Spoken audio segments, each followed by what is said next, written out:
Fanazavana ny zava-miafina momba ny franc-maçon sy illuminati,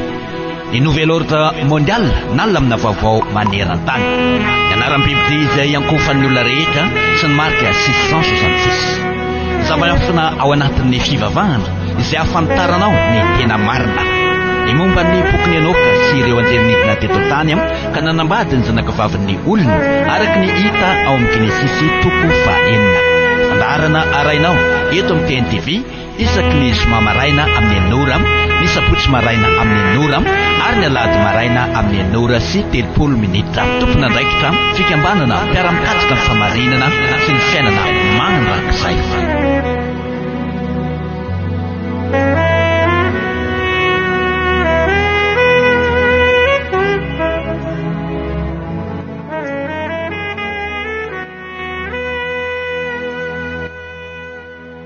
Dia tonga eo amin'izao fotoana ahafahanao mijery an'ity fandaharana eto amin'ny fahitalavitra ity indray isika amin'ity ora ity isaorana ny avondrindra manome antsika tombanandro ankasirahana isika ao tokantranao izay manaraka tsy tapaka an'izao fandaharana izao, miarabanao izahay ary manonona ny fiadanana sy ny fahasoavana avy amin'ilay namorona izao tontolo izao hitoetra mandrakariva ao amin'ny tokantranonao, anjaka ao amin'ny ankohonanao, hiaro anao sy hitahanao ane izy manoloana ny zava-misy rehetra eto ambonin'ny tany ary ianao sy izy rehetra anananao ao an-tokantrano dia hoasiny an'izany fiarovana izany. Ny tokony ho ataontsika amin'izao vaninandro izao dia ny miaina tanteraka amin'ny famarinana satria voalaza ao amin'ny teny hoe ny mason'ny avondrindra mitsinjon'ny marina ary ny sofiny miain'ny fitarainany, mbola voalaza ihany koa tsy angozohozo mandrakizay ny olo marina. Izany no anentananay atsika iaina tanteraka amin'ny famarinana fa anisany fototra ahafahana mijoro manoloana ny zavatra rehetra ny fiainana amin'ny famarinana ary ny olo marina tsy mba ho resy anady mihitsiny satria ny avondrindra no miady ho an'ny olo marina. Zay ny makasika an'iny fa andeha anoy anazava ireo zava-miafina izay tokony ho azavaina amintsika ao. Naseho tamintsika tao anatin'ny fanazavana faran'iny fa ity anarana izay ivavahan'ny olona era zao tontolo zao ity dia anarana manome 666 ny taremarika fonosiny reliterana ny ratana n'io anarana io rehefa narahana ilay voalaza amin'ny apokalipsy 3:17 manao hoe eto no ilaina ny fahendrena aokasy manantsaina nisan'isan'ny biby difa fansan'olo zany, ilay isa dia 960. De ny raha tsika nahita tao anatin'iny fandaharana omaly iny fa manome 666 ny taremarika fonosiny litera nanoratana an'ity anarana ivavahan'ny zao tontolo zao ity araka ny hitatsika iny. Ny voalaza eo amin'ny apokalipsy 3:17 dia izao iankohaka eo amin'lohany ny olona rehetra monina eto ambonin'ny tany. De voalaza ihany koa amin'ny 9:7 hoe na ny kely na ny lehibe na ny manan-karena na ny malahelo na ny mpanompo na ny tsy mpanompo dia ampandraisin'ny marika eo amin'ny andriny sy eo amin'ny tanany ankavanana avokoa mba tsy hisy azo vidina hivarotra afa-tsy izay manana ny marika dia ny anaran'ny bibity na ny isan'ny anarany. Zany hoe ny marika mipetaka eo amin'ny andrin'ny olona rehetra sy eo amin'ny tanany ankavanan'ny olona rehetra dia ny anaran'ny bibity na ny isan'ny anarany. Ny anaran'ny bibity io efa aseho amintsika io, ny isan'ny anarany ihany koa iny efa ny rahantsika nahita iny. Ny olona rehetra eto ambonin'ny tany na ny kely na ny lehibe na ny manan-karena na malahelo na ny mpanompo na ny tsy mpanompo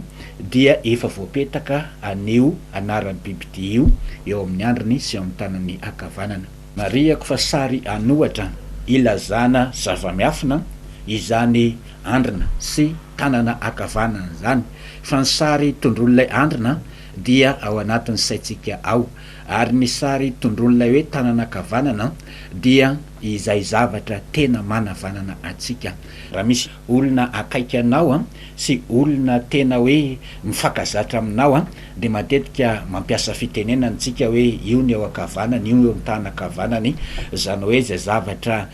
manavanana anao zany na olona akaiky ny fonao no atao hoe eo ankavananao na eo amin'ny tanana ankavananao. Ka ity anarana izay antsoinao sy androlianao ity no eo amin'ny tanana kavananao ka na de tafitohana amin'ny vato raha ny tongotrao na misy zavatra kely manjoanao io no manavanananao dia efa miantso anio anarana io ianao satria voalaza faminanina hoe io no mipetaka eo amin'ny tanakavanan'ny olona sy eo amin'ny andron'ny olona ny ara-panoarana izay azavaiko zay fa mbola misy ihany ko ny marika apetaka eo amin'ny tanana kavanana izay tena arabaky teny fa mbola tsy azavaiko aloha zay fa mbola ho avy ny fotoana anazavaiko an'izay satria efa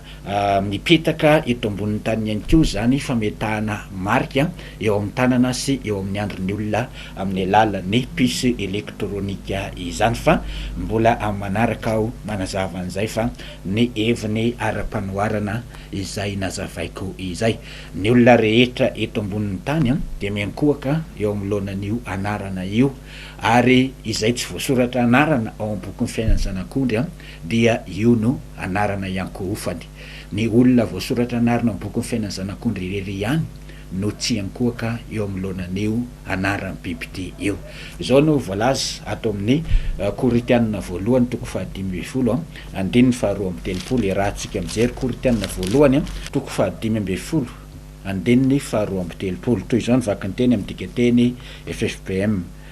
raha araky ny fanaon'ny olona no ny adiko tamin'ny bibidi tany Efesosy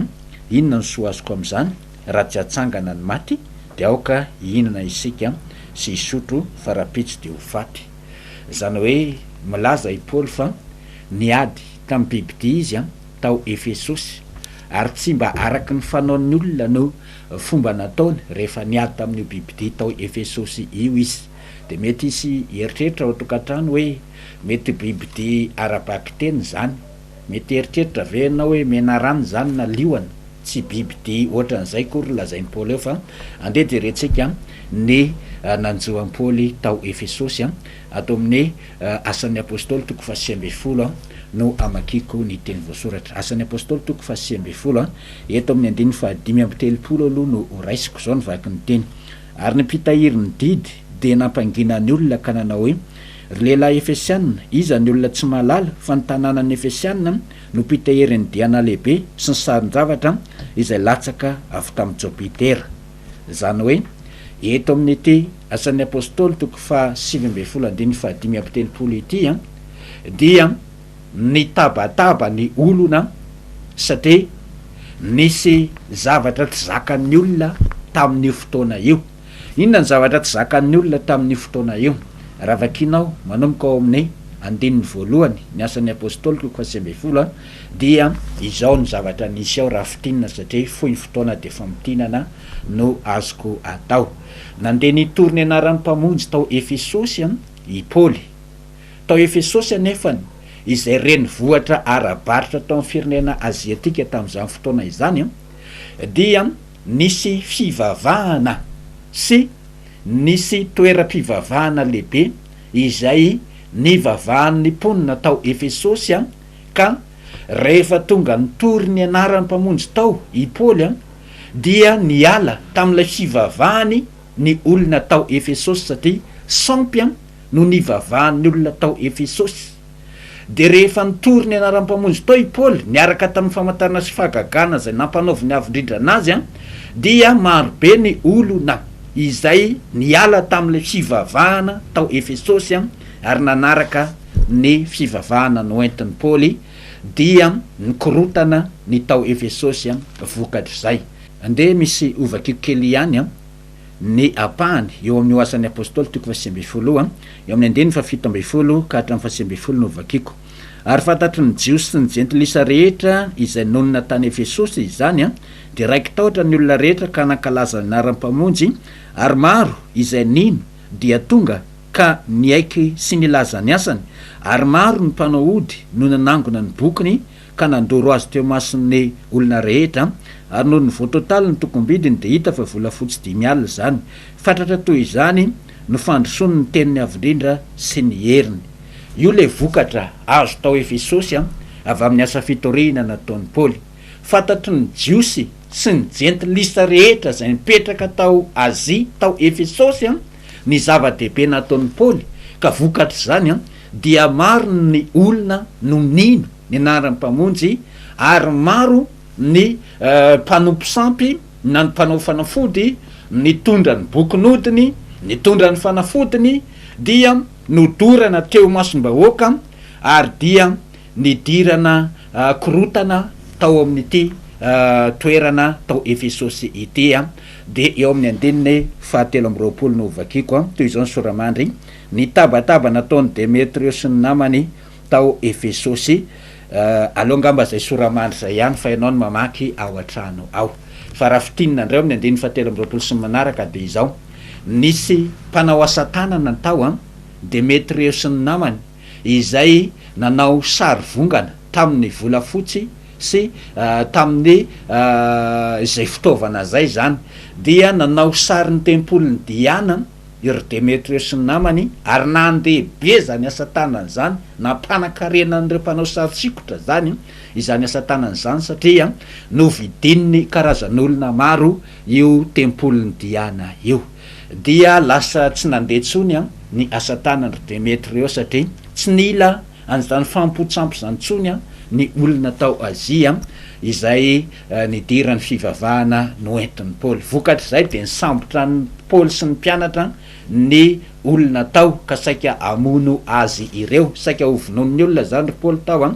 ny afaran'le izy dia voampanginany be ny tanana ihany ny vahoaka de izay no nahitantsika le ao amin'ny andiny 530 hoe ary nipitahiry ny didy de nampanginany olona ka nanao hoe lehilahy Efesianina iza ny olona tsy mahalala fa ny tanànany Efesianina nipitahiry ny diana lehibe sy ny sarin-javatra izay latsaka avy tamin'ny Jupiter rehefa jerentsika eo amin'ny Jupiter io dia misy taremarika roa raha baiboly dika teny FFPM namakina ho azy misy taremarika majinika roa eo amin'io Jupiter io de alefa ny ery ambany ery sika mijery fanampina fanazavana de azavainy ery ambany ery hoe GR grika ny fanalavanan'io GR io de misy point kely eo de hoe Zeus zany hoe Jupiter zany dia anarana ny antsonany Zeus ihany koa na ny antsonany Zeus na ny antsonany Zezo na ny antsonany Jesosy na ny antsonany Jesosy izay zany aloha ny zavatra nisy teo ka io ady izay nolalovan'ny Paoly tao io nolazainy ary amin'ny Korintiana voalohany 2:12 hoe niady tamin'ny bibidia izy tao Efesosy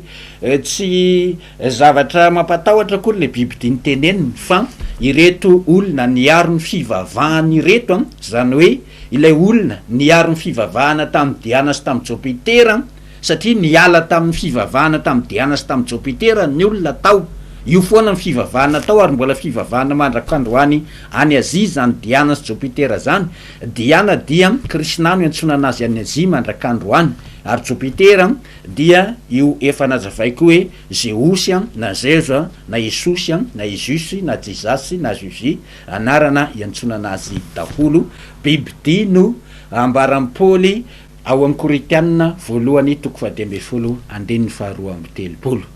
dia ovakiko amintsika indray izao pirofo manaraka hita ato amin'ny dictionnaire ny baiboly izay eto am-pelatanana izao ity dictionnaire ny baiboly ity dia ny librairie protestant no namoaka anazy ka ato amin'ny pejy 2:300 amin'ity dictionnaire ny baiboly ity izao aseho amintsika izao hitantsika eo amin'ny écran eo hoe Jupiter io misoratra io de azavaina eo hoe anaran'ny sample be indrindra ny vavahan'ny Romana zany ary nataony ho nanana fitoviana tamin'ny andriamanitry ny Grika natao hoe Zeus noho izany no hoe Zeus ao amin'ny testamenta vaovao dia nadika hoe Jupiter ity sampy ity dia nataon'ny Romana ho tompon'ny lanitra na rain'ny fahazavana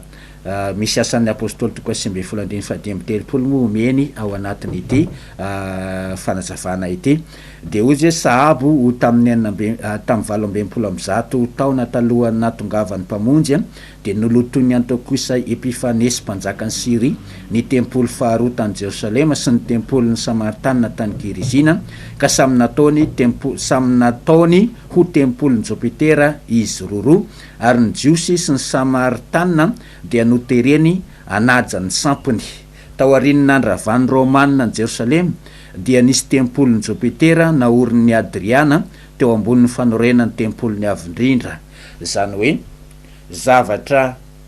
misy pirofo zany no aseho aminao eto ao amin'ny testamenta vaovao isika raha mahita soratra hoe jopitera dia zeosy ihany no jopitera na zez ary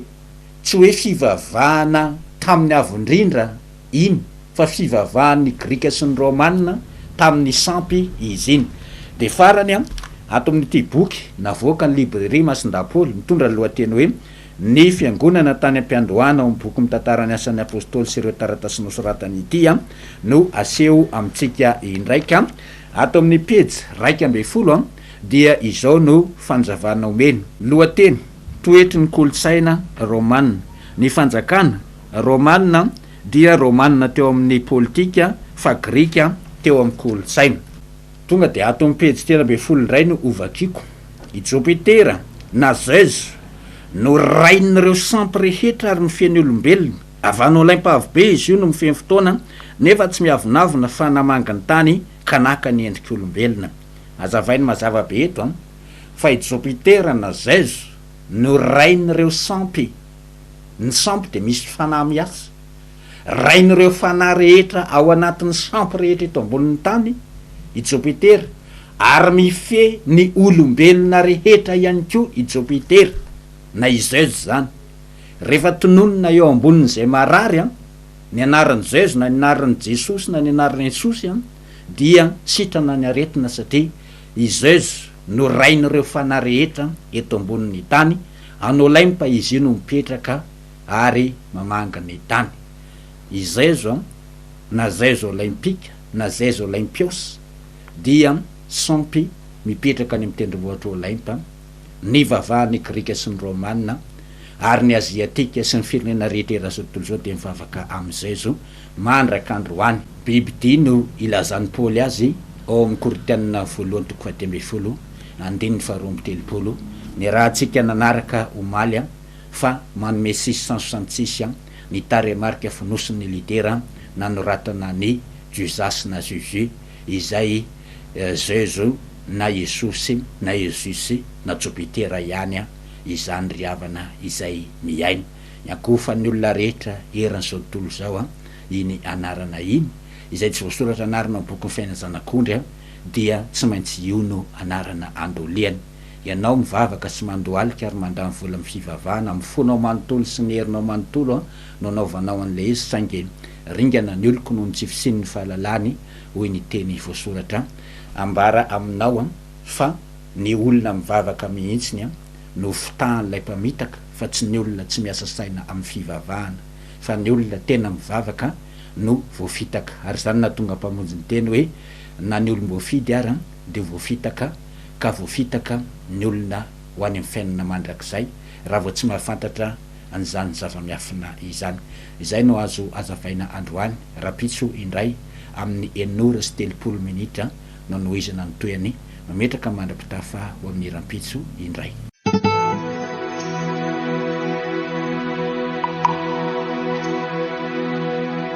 fanazavana zava-miafina ny zava-miafina momba ny franc-maçon sy illuminati ny nouvel ordre mondial nalamina vaovao maneran-tany ny anaram-biby izay ankofan'ny olona rehetra sy ny marika 666 zava-miafina ao anatin'ny fivavahana izay ahafantaranao ny tena marina ny momba ny boky ny enoka sy ireo anjelinidina teto tany ka nanambady ny zanakavavin'ny olona araky ny hita ao amin'ny genesisy 4 fandaharana arainao eto amin'ny TNTV isaky ny zoma maraina amin'ny 9 ny sabotsy maraina amin'ny 9 ary ny alady maraina amin'ny 9:30 minitra tompona andraikitra fikambanana mpiara-mikatsika ny famarinana sy ny fiainana mandrakizay